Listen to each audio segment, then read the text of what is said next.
Okay तो इस video का ना बहुत सारे स्टूडेंट ने डिमांड किया था कि 400 प्लस मार्क्स कैसे ला सकते हैं in last 10 to 12 days preparation करके नीट 2026 एग्जाम में। अब बहुत सारे स्टूडेंट हैं जो पहले से पढ़ते आ रहे हैं 100 to 100 मार्क्स लेके आ रहे हैं और बहुत सारे स्टूडेंट हैं जो ऑलमोस्ट जीरो पे है लेकिन अभी मैक्सिमम आवर्स स्टडी करने के लिए रेडी है। तो अगर आप भी रेडी हो क्या अप्रोच रह सकता है, कैसे फॉलो करना है, सब कुछ बताऊंगा, कौन से चैप्टर्स पे फोकस करना है, बस जरूरी क्या है कि आपको अच्छे से फॉलो करना है। तो चलो वीडियो को शुरू करते हैं। ओके तो अभी मैक्सिमम स्टूडेंट तो जीरो पे नहीं है, कुछ ना कुछ तो स्टडी किया होगा, एटलीस्ट बायोलॉजी में कुछ ना कुछ तो स्टडी किए होंगे। तो पहले ना एक बार एनालाइज करो, देखो कि अभी तुम्हारे प्रॉब्लम्स क्या है, तुम कितना घंटा स्टडी कर पाते हो, मैक्सिमम आवर्स स्टडी कर सकते हो कि नहीं, वो सब कुछ देखना है। फिर उसी के बेसिस पे एक बार सिलेबस को एनालिसिस कर लो, देख लो कि तुमने कितने चैप्टर्स कंप्लीट कर रखा है। जो चैप्टर्स तुमने कंप्लीट कर रखा है प्रॉपर उसका लिस्ट बना लो, उसको एक बार क्विकली रिवाइज कर लो, फिर उसके बाद आगे बढ़ना है। अब इतने मार्क्स लाने के लिए कंडीशन यही है कि अभी जो है तुमको सब कुछ छोड़ देना है। जो भी चीज तुम्हारा अभी टाइम वेस्ट करता है उन सबको लीव करना बहुत ज्यादा जरूरी है। कुछ ही दिन है, मेहनत कर लो, इससे अच्छा रिजल्ट आएगा तो क्यों नहीं करना है। साथ ही जितने भी चैप्टर्स का टारगेट रहेगा उनका प्रॉपर लिस्ट बना के उसको जो है डे वाइज फॉलो करना है। अब डे वाइज कौन से चैप्टर को कितने देर में कंप्लीट करना है, किस चैप्टर के बाद क्या करना है, उसके लिए एक प्रॉपर वीडियो आ जाएगा कुछ ही देर में, उसको देख लेना। अब साथ ही साथ बता दूं अभी टाइम कम है, इतने मार्क्स का टारगेट है, तो तुमको जो स्टडी में 15 प्लस आवर्स स्टडी करने की कोशिश करना होगा और ये सबसे ज्यादा जरूरी है। इतना नहीं कर पाओगे तो हर एक चीज मैनेज कैसे करोगे। ऑब्वियसली इसमें लेक्चर्स भी इंक्लूडेड रहेंगे, ब्रेक भी रहेंगे, बट इतना तो करना होगा। और साथ ही साथ ये भी जरूरी है कि अभी सबसे ज्यादा तुम्हारे लिए नीट है, ठीक है, तो हर वक्त तुम्हारे माइंड में नीट नीट चलते रहना चाहिए ताकि तुम इधर उधर डिस्ट्रैक्ट नहीं हो कि बस नीट के बारे में सोचो, जब भी खाओ पियो हर वक्त नीट के बारे में सोचो, ताकि और मेहनत करो और अपना 100% दो।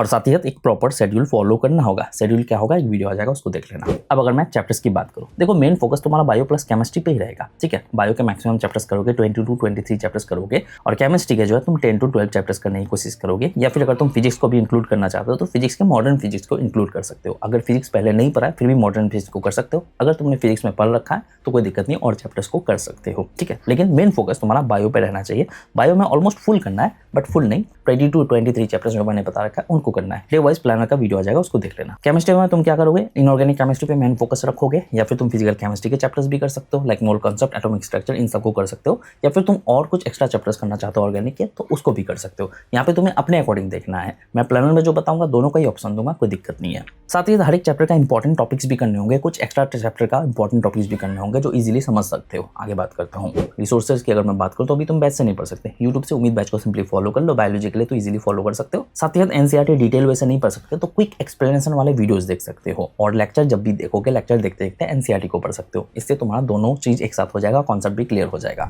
और नोट्स जो तुमको उम्मीद बैच से ही मिल जाएगा, उसको फॉलो कर सकते हो। साथ ही साथ क्वेश्चन प्रैक्टिस तुम जो normal plus quality question practice करोगे, नॉर्मल कुछ ही क्वेश्चन प्रैक्टिस करोगे, ज्यादातर तुमको जो क्वालिटी क्वेश्चन प्रैक्टिस करना है जिससे तुम्हारा कॉन्सेप्ट भी क्लियर हो और उसी के साथ नीट में आने के चांसेस भी हो। और जरूरी चीज तुमको जो है रेगुलर प्रोग्रेस नोट करते रहना है। हर एक घंटे क्या कर रहे हो क्या नहीं कर रहे हो, हर एक चीज तुमको नोट करना है, तभी तुम इंप्रूव करोगे, हर घंटे को बेटर करने की कोशिश करोगे। साथ ही पीयूआई जो है तुमको एटलीस्ट लास्ट 10 ईयर्स का करना है, वो कैसे करना आगे बात करता हूँ। साथ ही रिवीजन प्लस टेस्ट तो करना ही, रेगुलर रिवीजन करना है, 2 टाइम्स रिवीजन होगा। और टेस्ट जो है तुमको ऑल्टरनेट डेज पे करते रहना होगा। टेस्ट का बेस्ट यूज कैसे कर सकते हो आगे बताता हूँ। अब टाइम का सही यूटिलाइज करने के लिए यहाँ पे तुम क्या करोगे, जब भी पीयूआई यूज करोगे, लास्ट 10 ईयर्स का पीयूआई यूज करोगे, यहाँ पे सिंपली हर एक क्वेश्चन को सॉल्व करने नहीं बैठ जाना है। क्वेश्चन को रीडिंग मारो, देखो क्या तुम उसको सॉल्व कर सकते हो। अगर सॉल्व कर सकते हो इजीली तो उसको सॉल्व करने नहीं बैठ जाना है। सिंपली क्वेश्चन पढ़ो, आंसर क्या हो सकता है उसको देख लो, बस आगे बढ़ जाओ। अगर क्वेश्चन देख के लगता है कि इसका आंसर पता नहीं चल रहा है तो क्वेश्चन को सॉल्व करने बैठोगे। बायोलॉजी में तो सिंपली क्वेश्चन पढ़ते तुम आंसर दे सकते हो, उसके लिए कोई दिक्कत नहीं है। लेकिन केमिस्ट्री और फिजिक्स में तुमको जो वही क्वेश्चन सॉल्व करने लग जाना है जो तुम इजीली पढ़ के नहीं समझ पा रहे हो। साथ ही साथ जो क्वेश्चन सॉल्व नहीं कर पाओगे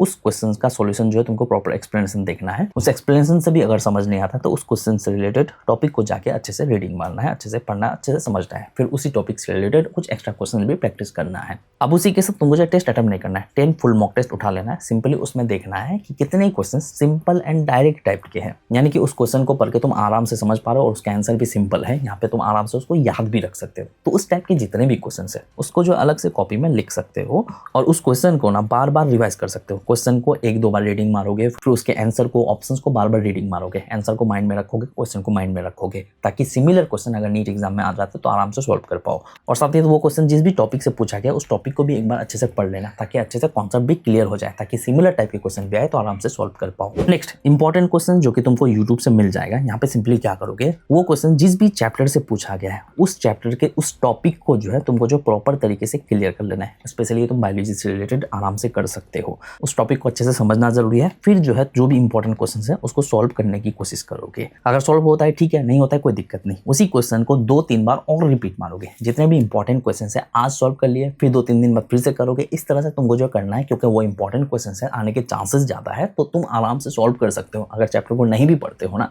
तो तुम आराम से उस क्वेश्चन को एग्जाम में आएगा तो सॉल्व कर पाओगे। साथ ही साथ इंपॉर्टेंट टॉपिक से रिलेटेड क्या करना है, यहाँ पे जो भी इंपॉर्टेंट टॉपिक्स है उन टॉपिक्स को अगर समझना चाहते हो तो AI का हेल्प लेके आराम से समझ सकते हो। फिर उसी टॉपिक से रिलेटेड कुछ सिंपल क्वेश्चन प्रैक्टिस कर लोगे, फिर उसके बाद जो इंपॉर्टेंट क्वेश्चंस को प्रैक्टिस करोगे जो कि क्वालिटी वाले क्वेश्चंस होंगे। तो इस तरह से क्या होगा, इंपॉर्टेंट टॉपिक्स इंपॉर्टेंट क्वेश्चंस को कर लोगे तो आराम से क्वेश्चन सॉल्व कर सकते हो। साथ ही साथ स्टडी की अगर मैं बात करूँ, सिंपल सा अप्रोच रहेगा। जब भी लेक्चर देखोगे नोट्स साथ ही साथ पढ़ते जाना, या फिर NCERT पढ़ सकते हो।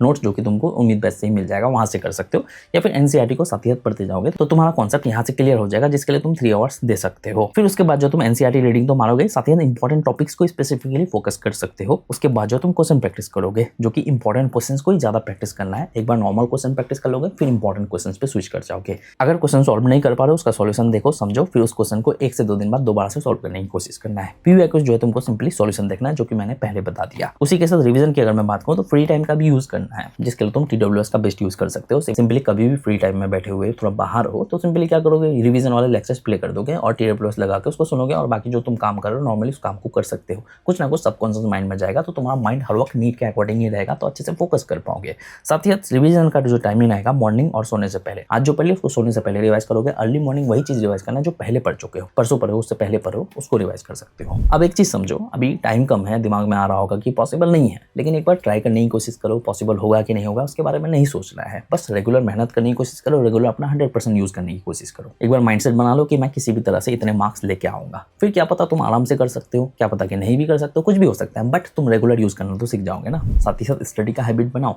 अगर तुम इतने मार्क्स नहीं भी लाते हो, अगर तुम नेक्स्ट ईयर ड्रॉप ले लेते हो तो तुम आराम से नेक्स्ट ईयर नीट क्रैक कर सकते हो। तो अपना एफर्ट्स डालो, अपना 100% यूज करने की कोशिश करो, हर रोज खुद को बेटर करने की कोशिश करो। हो या ना हो वो बात की बात है, बस तुम्हारा टारगेट रहना चाहिए कि रेगुलर 24 घंटों को मैं बेटर वे से यूज करूंगा। तो कुछ इस तरह से अभी तुम कर सकते हो। डे वाइज प्लानर का वीडियो भी अपलोड हो जाएगा, या फिर डिस्क्रिप्शन में लिंक चेक कर लेना, तो इस स्ट्रेटेजी के अकॉर्डिंग उनको जो है कंप्लीट कर सकते हो। तो बस मुझे आपको यही बतानी थी, नीट से रिलेटेड और वीडियोस मेरे चैनल पे मिल जाएगा, चेक कर सकते हो। मिलते हैं नेक्स्ट वीडियो के साथ। Thank you.